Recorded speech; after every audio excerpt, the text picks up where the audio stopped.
বড়জোড়ার মাটিতে আবার ফিরে আসছে বাঁকুড়ার ঐতিহ্যের সব থেকে বড় উৎসব বড়জোড়া উৎসব ও বইমেলা 2025। মেলা কমিটির সভাপতি সুখেন বিদ জানান, এই 3রা জানুয়ারি থেকে 9 জানুয়ারি প্রতিদিন বিকেল থেকে রাত পর্যন্ত বড়জোড়ায় বসছে ঐতিহ্যের সবচেয়ে রঙিন মিলন মেলা। থাকবে বাচ্চাদের খেলনার দোকান, জামাকাপড়ের দোকান, টেরাকোটার জিনিসপত্র, ডোকরা শিল্প, বাঁকুড়ার তাঁত বস্ত্র আর সবার প্রিয় বাঁকুড়ার নিজস্ব খাবারের দোকানপাট। সাথে থাকবে আদিবাসীদের তৈরি নানান সব পদের খাবারের স্টল। মেলা কমিটির সম্পাদক বামদেব মুখোপাধ্যায় জানান, প্রতিদিন হবে জমজমাট সাংস্কৃতিক অনুষ্ঠান। বাঁকুড়ার লোকশিল্পকে একদম কাছ থেকে দেখার এই সুযোগ মিস করবেন না। তাই ফ্যামিলি আর বন্ধুদের সঙ্গে প্ল্যান করুন আজই।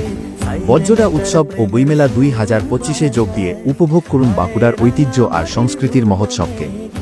তাহলে আর অপেক্ষা কেন? জানুয়ারির 3 তারিখ থেকে 9 তারিখ পর্যন্ত বড়জোড়া মেলা মাঠে আসতে ভুলবেন না। বাঁকুড়ার ঐতিহ্যের ছোঁয়া আর স্মৃতির ঝলক কোনোভাবেই মিস করা যাবে না।